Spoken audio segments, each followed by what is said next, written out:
jail project.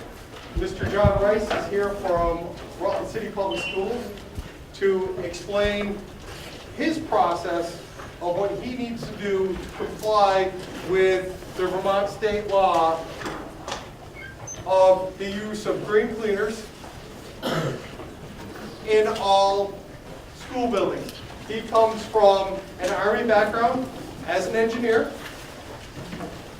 and is now here currently working at Rutland City Public Schools as the head of ground and maintenance. And every building that is in the Rutland City Public School Districts, used and not used, he is responsible for. And so therefore, every building needs to be cleaned, every building needs to have maintenance done to it based on the Vermont state law. So he's here to talk to us about the process that he goes through. And don't forget, he is your customer. You want to be able to sell your product to Mr. John Rice and other maintenance departments around the state. So he's going to give you his view of what a green cleaner is and what he's looking for when he's buying. So I appreciate your attention. Thank you, Mr. Rice. Good afternoon. I love talk groups right after lunch. I'm sure you guys are excited about this topic. I had the honor last week of presenting to the school board right after, you all know what the global issues conference coming up is. I represented the school board on that, and then they presented the science, technology, engineering, and math program, and what it's going to do to the school board. And then I got to go up and talk about corroding pipes. And I'm just really excited. And I'm sure green cleaners is just as exciting as corroding pipes. Okay? I do not claim to be an expert on really anything.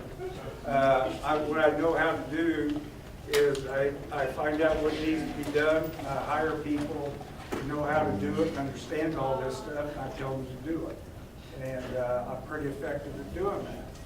But as just kind of a side issue, I do learn something every once in a while. And I understand you're making green cleaners, or attempting to. There's a lot of information that's put out about green cleaning by companies, by the state of Vermont, health department. Does anybody know, well, let me first state that green cleaners, not by themselves, going to solve any problem. Okay? There's a whole system that's been developed for schools. It includes equipment, how you do cleaning work.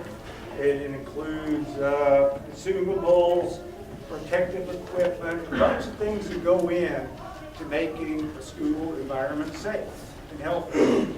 Schools are probably the biggest challenge of any kind of facility there is. Number one, it's full of people. It's used all the time. It's a lot of young people. It's hard to keep clean. It's hard to keep germs out. It's hard to keep dirt out. You just look at the entrance ways around here, and you can see that on every given day, at any moment, you're not going to keep everything out of here. Where green cleaners kind of fit in to the big scope of things is cleaners clean. They clean up dirt, they kill things. However, you can introduce things into the air that aren't necessarily good for you, or don't necessarily make you feel very good. And what green cleaners try to do is to diminish those things. Okay? Green cleaners have one thing in common, pretty much, from what I've read and understand. They have one element as a part of any mixture of green cleaners. It's a natural element. Anybody know what that element is? It's called water. Okay? Naturally, water is one of the best cleaning elements known to man. It's always been used to clean whatever. And it's not just a modern occurrence, it's been going on for thousands of years. And I'm sure you understand the chemical makeup of water, which allows it to be such a significant cleaner in nature. Okay? Now, the state of Vermont puts out other information about what should or should not be in a cleaner. And I'll be honest with you, I'm going to kind of just go down the list I've highlighted here, and some of them I don't understand. So you know what to talk about. Maybe you do. I'm sure you can look it up and figure out what these things are. The first one on the list, it says mandatory exclusions for all cleaning products used by the state employed contractors within state facilities are as follows. No persistent, bioaccumulative, and toxic chemicals. Okay, so anything that is a toxic material, you cannot use in a cleaner. What's a toxic material? Something hurts you. Cyanide. Cyanide, that's a good one. That's pretty toxic. How about acid? Is that acid good for you? Nope, we're not going to put acid in a cleaning material. Can you find in some cleaning materials acids? Yes, you can, but not in schools. Okay?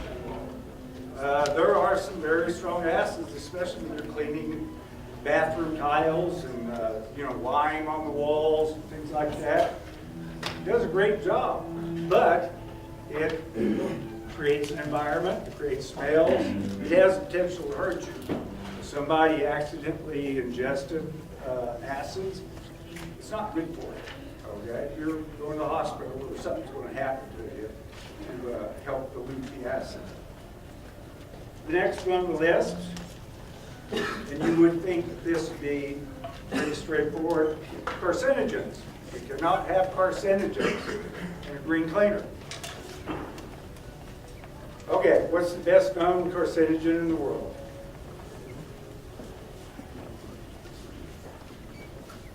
Cigarettes?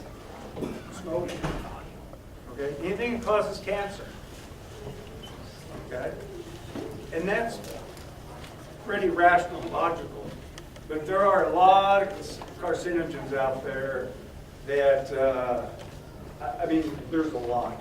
And a lot of them are man-made carcinogens, and they do a lot of functional things that really we need. But what they're basically saying, we may need them in certain environments, certain places, but you can't put them in a cleaner and put them in a school or a public building. Okay. Next on the list, no ozone depleting compounds. I don't know exactly why that was on the list. Anybody have an idea of an example of ozone depleting compounds? Aerosol. Some aerosols, yeah. That's being cut back way. What is an aerosol? It's not the aerosol concept. It's the. It's a propellant in the Propellant. aerosol. Forget the name of it. Fluorocarbons? Yeah, that's it. I don't know what that has to do with cleaners necessarily, but obviously, we're not concerned about depleting the ozone in the high school with a cleaner, I don't believe. But I think just generally, conceptually, for the good of the world, nothing that depletes ozone. Just depletion of ozone is, in the long run, not very good for the planet. Next one on the list. Any material that has a hazardous waste characteristic. Okay, hazardous waste. I'll give you one that kind of comes to mind. Is back when you used to have film and you developed pictures on pieces of paper. A lot of you probably may have not seen this happen. If you go to the drugstore and you get pictures out of a machine. For some developing process, there's chemicals that used to do that. They used to have tons of chemicals in jars and everything they used. Well, those kinds of chemicals are hazardous waste. You can't just pour them down the drain. Another is oil. You can't just pour oil down the drain. Fuel, you can't just pour down the drain. Now, a good example of a hazardous waste, would you, and I know people have used this for cleaners, is like gasoline, kerosene, tar removers, things like that. Those are hazardous materials. Those do damage to you and to the environment. You can't use them in a cleaner. So, kerosene is a wonder drug. I don't know if you all knew that. Kerosene, it's a big time disinfectant. Okay? When I was little, when you got a cut, your mother stuck your hand in a bowl of kerosene. You soaked it in kerosene. It burned, but I'll tell you, it never got infected. Okay? No phosphate products.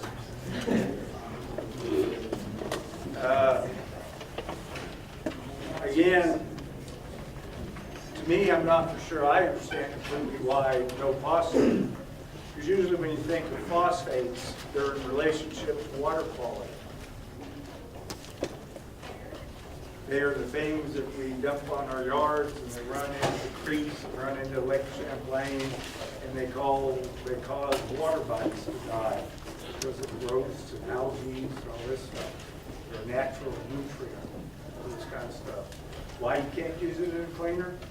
I'm not sure, other than they don't want to increase the phosphate content in surrounding water and stuff. I'm not for sure what phosphates do to you personally. I was just gonna ask, like that's like when you test the pH level of something, right? No, phosphates are actually polyatomic ion that are attached Oh, okay. to a metal usually, like calcium phosphate. Yeah, it has nothing to do with acidity. Phosphates, matter of fact, I grew up with phosphates on a farm. That's your fertilizers. Anytime you plant seed, you put phosphates down and nitrogen. The last one on the list, the things you can't have in there, there's no combination of cleaner and disinfectants. And when they wrote this law in Vermont, I think I may understand, but not completely, why when they wrote the law, none of this stuff applies to disinfectants. Okay? Disinfectants are not affected by the cleaning laws. Okay? But at the same time, you can't combine the two. You can't put a disinfectant in a cleaner, or vice versa. Okay? One of the common things when you read the literature on green cleaners is they use a term that is exposure to volatile organic compounds. And for short, that's VOCs, volatile organic compounds. Now I'm going to talk, based on that, there's a lot of characteristics of green cleaners that come out of that concept. What VOCs are? Do you know what organic compounds are? Just in the general sense? Carbon. A carbon molecule complex or something. It's a lot of these carbon molecules, organic carbon molecules, they, I'll use the term, evaporate pretty readily, okay? And what that means is you can smell them. They produce a smell of some sort. A number of years ago, for quite a while, the smell that you smelled when somebody painted a room and you could smell the paint, those are VOCs. Those are VOCs. You're smelling in the air. Some people react to those VOCs and it doesn't make them feel good. Okay. There's a physical reaction to VOCs. Another VOC that's really common throughout the world and even in the United States is formaldehyde. You know what formaldehyde is used for a lot? Preserving like stuff to be like dissected. What's that? Preserving things to be dissected. That kind of deal. Yeah. It's very good at protecting things from insects. And one example of where they use a lot of formaldehyde is in furniture manufacturing. Plastics, things like that, especially in office furniture. You can get a ton of formaldehyde, which is a VOC, high VOC content material, and it can make you sick. I'm not going to tell a lot of stories today, but I had an office one place that we created, and we put all brand new furniture in. And we had about, in the office, probably something like 80, 90 employees. And within 1 week, everybody was getting sick. I mean, everybody. And also, you find formaldehyde in a lot of carpeting, too. Certain kinds of carpeting and flooring material. Everybody's getting sick. We called in the health department, did some testing, they did air testing, and the air was just full of formaldehyde. And we literally, for 2 weeks, had to open the building up and evacuate it, and let it air out. Eventually, we got rid of the smell. But it really has a health impact on you. And what they're basically saying is they don't want VOCs and cleaning products because people can react. Is anybody here allergic to bee stings? Okay. You can really be allergic to bee stings. One bee bites you and you got a problem. You better be use an injector. Some people, I mean, I've seen people just almost pass out immediately from bee sting, just fall over.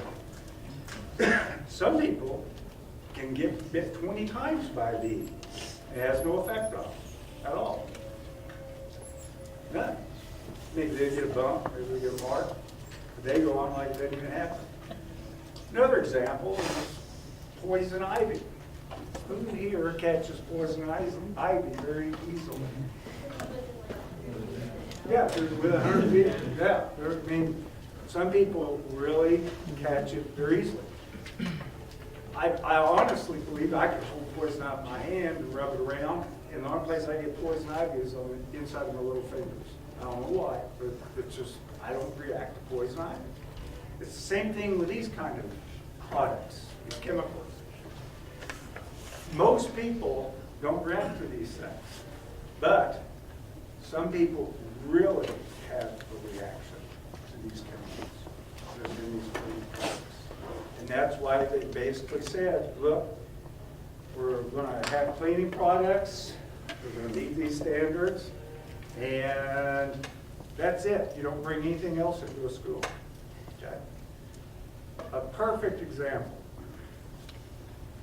One of the common characteristics of these cleaning products, green cleaning products, is they have minimal smell. Okay? You can't, you know the concept, you walk in, somebody's cleaning the bathroom or whatever, it smells clean. Right? Well, in this, if it smells clean, it's probably not good. Because what you're smelling is the chemicals, for the most part. Okay? No smell or very low smells is what they're after with green cleaning products. Okay? Perfect example. You wash your windows with Windex. Can you smell that Windex? Yeah. You can. It smells clean, doesn't it? That's part of it. But it's ammonia. You're smelling ammonia, mostly. And some fragrance they put into it. Can you bring Windex, quote unquote, into a school now? No, ammonia is not allowed. Ammonia is part of the banned substance. Okay? It's trademark. There's all kinds of cleaners like that. Mr. Clean, all these things, they smell clean. No, that's not good. Don't want it anymore. I've had people tell me that, we wax floors now with, in the summers with green waxes. It's not just cleaning products, it's green waxes too. But it doesn't smell like it used to smell. So we obviously didn't wax the floors. Well, we did. just can't smell it, so it smells like we didn't like schools. All this stuff applies to my school buses and everything else. That, you know, it's not just in the school, it's anywhere you guys go. School buses, whatever. Now, I brought a list of things that the state says are approved cleaning products used in schools. You got all-purpose general cleaners, you got carpet cleaners, cooking appliance cleaners, floor polish, floor stripper, hand soaps, restroom cleaners, all different kinds. What the state has basically said, there's 3 types of certification. Okay? And if a cleaning product is approved under these 3 certifications, then it's a green cleaning product and they can sell it to a school and I can buy it. If it's not been certified by one of these 3 different certification agencies, I can't bring it into a school. Okay? Now, I don't know everything that's in these products, but whoever does that certification, and I'm not even going to tell you the names of the certification, but you can find in a lot of different publications. It's Green Seal and 2 others. They test it, they say, yeah, it's clean, or it's green. But what I do have to have, and I understand that we haven't gotten quite to this yet, every chemical, cleaning product, or anything else is brought into a school has a thing called an MSDS sheet. What that MSDS stands for is Material Safety Data Sheet. And under that, it lists, I've highlighted on this one, it lists all the stuff that goes into that cleaning mixture. Okay? And I'm not even going to read everything to you because I can't pronounce some of it. But it has surfactant in it. I don't know what that is. As a matter of fact, it's a trade secret. They won't even tell me what it is. Sodium carbonate. Anybody know what sodium carbonate is? Soda. It's not a drinking kind of soda, but it's a pretty common material. That's in a lot of these cleaners. And then you got other things that I'm not even going to try to explain or talk about. But that is for a general purpose cleaner. You'll notice that when you look at all these too, almost every one of these products is a concentrate. Okay? You come, you buy them in a concentrated solution, and you add water. Okay? That's almost a standard across the board. Why do you do that? It's less impact on the environment. Smaller containers, easier to transport, so forth and so on. It's easier to use in terms of mixing and all this other stuff. So they're all concentrates. This MSDS sheet is for a glass cleaner concentrate. And in here, it does has isopropyl alcohol, but again, there's no ammonia in this. You're not going to find ammonia in the glass cleaners. This one is neutral cleaner concentrate. And I am not for sure what makes that different from a general cleaner, but it's neutral. And then the last one I brought was a disinfectant cleaner. Again, a disinfectant's got to be separate from a cleaning product. Okay? Now, what these MSDS sheets will do, can you just take a green cleaning product and drink it? Is it bad for you? Can you take the green cleaning product and just take it and rub it in your eyes? These things still have a health impact. But the health impact, if you took Windex and rubbed it into your eyes, I'll guarantee you, you wished you had it up. Okay? This does still, it's not toxic, but it's still chemicals. Okay? But the biggest thing it does not emit those VOCs. That's one of the biggest things that we must not do. Okay. I may have given you more information than you want or need. I have actually, I have in this school district 26 custodians. And I have one custodian that's quote unquote my head custodian. And I make him go to these classes, and I make him tell me which ones I should buy. Okay? 'Cause he uses them. He knows what he's doing. I don't clean your schools, okay? They do. They know which products are better, which ones are not. There's a lot of belief, hear a lot of times that what are another common characteristics of green products is they cost more and they work less than a regular cleaner. I don't know, okay? I can't answer that, but I do know that those are the only things you can use in schools these days. That's it, nothing else. Any questions? Was this exciting enough about green cleaning products? Are you really serious? There's no questions? My class? Really? Or mine. Okay. What about your class? I didn't expect your class. Okay, hold it out. Hold it out. Got questions? What were the 3 things that a green cleaner has to have in order to be approved? It's not so much that it has to have something to be approved. It can't have any of those 6 things. Okay? One thing that it has to have is low VOC. Okay? It has to be a concentrate. Okay? You don't buy it already mixed. Okay? It's got to be a concentrate. I'll see if I can think of some other things, but those are the 2 that pop in my head off the bat. It's going to be more expensive to have like a green cleaner in-house than regular greens that we have. I'll tell you in another year or 2. My experience is this. One of the big ones that impact us here in schools, in my opinion, is green floor stripper, green wax. Okay? And I'll tell you why. Number one, I know I pay more per unit volume for the green stuff than I did the other stuff. The opinion of most of my custodians is that the green stuff doesn't hold up as well as the regular stuff. Even to the point, and I do it for other reasons also, is I believe over time what we ought to be doing anyway is getting away from waxing floors.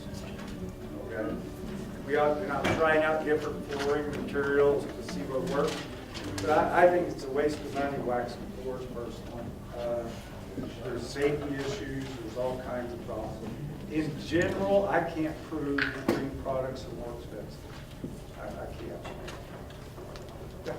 When you said that it could have acids, does that mean that you can't use any material, like any substance that has a pH other than 7? No, because there's a difference between, I don't know what you're saying, acidic versus acids. Okay? Yes, materials can be acidic. Okay? Green clean products can be acidic. Because I think you understand what I'm saying. You don't have to have some non-acidic cleaner. You can have acidic cleaner, but you can't use acids. I mean, any type of acid. You can't use like hydrogen chloride as your acid or your sodium hydroxide as your base, but you can have an acidic pH to your cleaner. So, vinegar, for example. Desmond, you're going to ask about what you were trying to search for today, aren't you, Desmond? Oh, yeah. How much money does the school spend on green cleaning? Was that it? Didn't you want to know how much they use a year and how much they probably spend, so you know how to do your cost analysis? I'll provide that information to your teachers. And I'll just tell you right now, I have a budget that I have to follow every year. But the budget includes, I also handle busing. I have all building maintenance. I have grounds maintenance. I have everything. If you look at the lines in my budget, the most costly single line I have in my budget is custodial supplies. I spend more on custodial supplies every year than I do on fuel for school buses, if you can believe that. But we're talking, I spend probably about $130,000 a year on custodial supplies. Mr. Rice, I think what we're trying to help them understand is if they wanted to sell to you, what would be an approximate, it doesn't even need to be that close, but an idea about how many maybe gallons you buy or of a type, any type, just so they get a feel for if they had to make this product, how much would they need to make? And I will give you that Thank you, I do information. appreciate that. I can easily give you that. Thank you. Yeah. Yeah, you're saying that. Anything else? So we just figured out, so basically that $130,000 is what we're talking about here, is for 5 buildings. We have 14 buildings Okay. in the school district. Oh, that's right, 6 at Allen Street. Allen Street. I mean, Well, you got Stafford alone, you have 3 buildings in Stafford. Okay.